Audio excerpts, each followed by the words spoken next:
La época medieval es una etapa súper interesante para la filosofía, aunque no es verdaderamente muy reconocida, más que nada por sus influencias en cuanto al cristianismo y Dios. Mayormente en esa época lo que se hacía era ver lo que sería el libro, o sea, la Biblia, y hacer una reflexión filosófica sobre eso. Un dominico muy conocido que fue parte justamente de la filosofía medieval es Mr. Eckhart, y hoy de él vamos a hablar.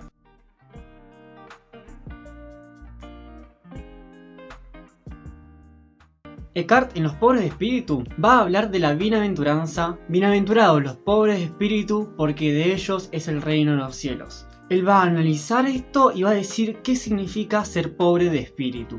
Va a comenzar distinguiendo dos pobrezas. Entre ellas está la exterior y la interior. Va a decir que la exterior es de la que todos hablan, pero no es esa. La exterior es lo material, la plata, la ropa, el calzado, entre otras cosas. Pero él va a decir que lo que importa es la pobreza interior, que para Eckhart de esta pobreza tenemos que hablar. Él es muy fiel a la corriente de que para poder comprender una verdad hay que hacernos semejantes a ellas, y solo vaciándonos el alma nos hacemos semejantes a la verdad, semejantes a Dios.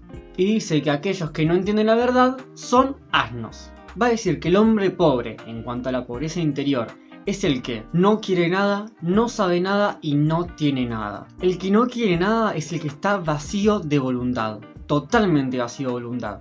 Va a decir que este no es un cambio de voluntad, no es que me vacío de mi voluntad para tener voluntad divina, no. Es simplemente un vaciamiento de la voluntad. Para poder vaciarnos de la voluntad hay que volver al principio, a cuando Dios todavía no era Dios y el hombre era causa de sí mismo. Nada deseaba ni nada quería. Para entender esto del principio, vamos a intentar plasmarlo en un esquema. Imaginemos tres lugares: lo creado, la libre creación de mi voluntad, y luego la deidad, o la puridad de ser. En lo creado está la temporalidad y lo mortal. En el medio está la eternidad, el hombre en el logos. Y luego en la puridad de ser es cuando Dios todavía no era Dios, está más allá de Dios y de lo creado, es el ser totalmente puro. Entonces, el hombre debe eliminar toda voluntad y deseo que tiene en sí. Así volvemos a la eternidad, o sea, a la deidad, donde Dios todavía no era Dios y no éramos criatura suya. Por ejemplo, en esta instancia asemeja una mosca, un ángel y un hombre, porque todos vienen del mismo lugar.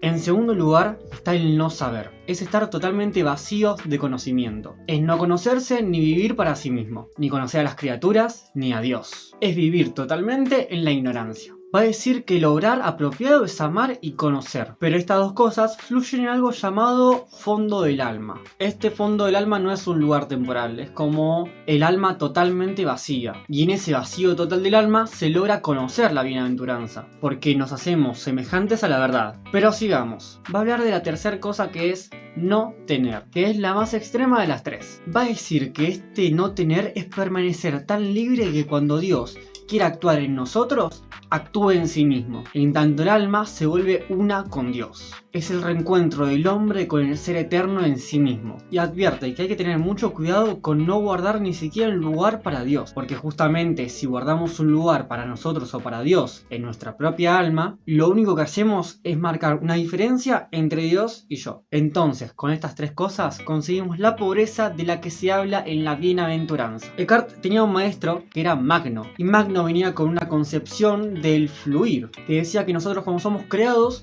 fluimos desde arriba hasta abajo. Recordemos el esquema anterior: fluimos desde la puridad de ser, vamos por la eternidad hasta la temporalidad. Pero dice que esto de la pobreza extrema no es un fluir, es un atravesar. En el atravesar nos damos cuenta que somos uno con Dios. En el atravesar me doy cuenta que soy lo que fui y lo que seguiré siendo. En este atravesar me vuelvo pobre, me hago semejante a la verdad y la conozco. Conozco a Dios. Esto fue una mini introducción de Los Pobres de Espíritu para que cuando lo lean lo entiendan mucho más fácil y que no tengan tantas complicaciones. Espero que les haya gustado, y si fue así, dejen un like, comentario, suscríbanse. Nos vemos en la próxima. Chao.